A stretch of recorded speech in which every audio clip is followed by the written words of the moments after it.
কুমারঘাট ব্লকে সেখানে বিধায়ক ভগবান দাস একেবারে হলে ঢুকেননি, একদম হল অব্দি গিয়ে প্রায় ভেতরে ঢুকে সেখানে শশাচ্ছে।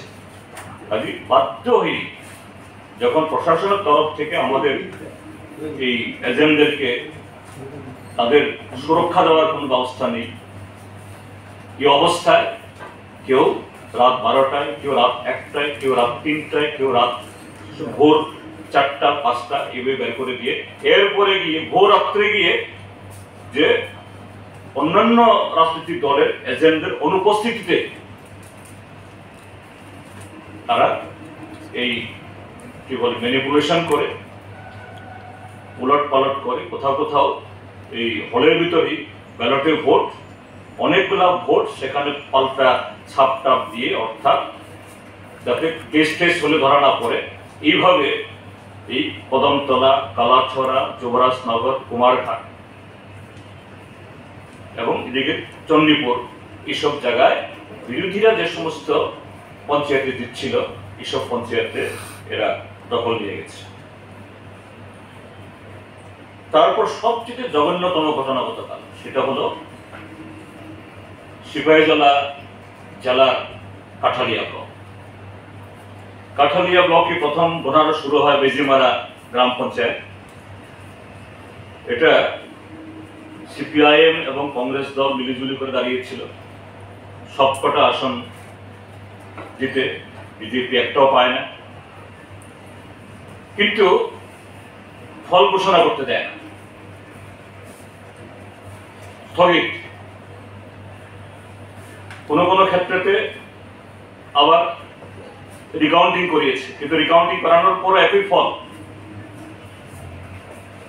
তারপরে ফল ঘোষণা করতে না দিয়ে আরম্ভ হলো আরেকটা ভবানীপুর না কোন লোকসভার জানি, সেখানেও দেখা গেল বিজেপি হারছে।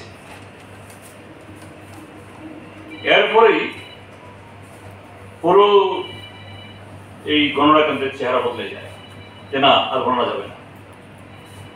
সেখানে এইভাবেই জবরদখল করে, তখন দিনের বেলা, রাত্রিবেলা না, এটা 12:30 1টার সময় গিয়ে ঢুকে যায় ভিতরে। বাইরে প্রাক্তন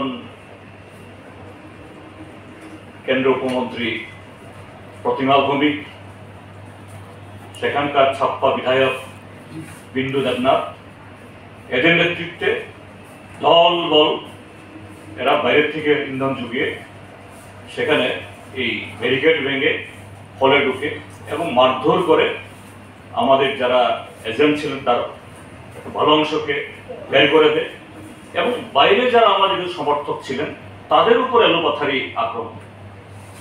এবং সে আক্রমণে শুধু আমাদের সমর্থক যারা সেখানে গেছিলেন তাদের উপরে আক্রমণটা হয়নি। আমাদের বিধায়ক শাম চক্রবর্তী ছিলেন, তিনি অল্পেতে রক্ষা পেয়ে কোনোরকম অক্ষতভাবে বেঁচে এসেছেন। একজন আমাদের কমরেড এই রাজীব পাল, তার মাথায় সেই ইয়ের মতো রাজনৈতিক ঘটনা ঘটেছে, তার মতোই আঘাত করে মৃতভাবে ফেলে রেখে দিয়েছে।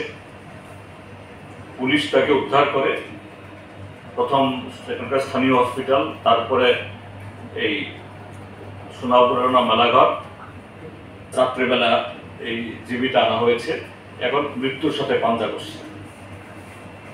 এবং প্রত্যক্ষদর্শীদের রিপোর্ট হলো সেখানে শুধু বিরোধী দলের সমর্থক বা কর্মীরা যারা গেছেন তারাই শুধু মার খাননি, যে বিলুনিয়ার বাস যাচ্ছিল হঠাৎ করে সেখানে থেমে গিয়ে এদের উপর এলোপাথারি মারধর, অর্থাৎ সেখানে যাকে পেয়েছে তাকেই এই বিজেপির গুন্ডা বাহিনী তাদের উপর অ্যাটাক করেছে।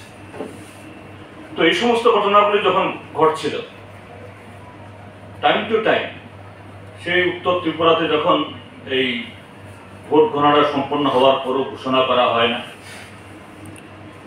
আমরা এখান থেকে ডিএম, তারপর রিটার্নিং অফিসে যিনি বিডিও, তাকে ধরার তো সুবিধা নাই, তাদেরকে আমরা বলি আপনারা হস্তক্ষেপ করুন।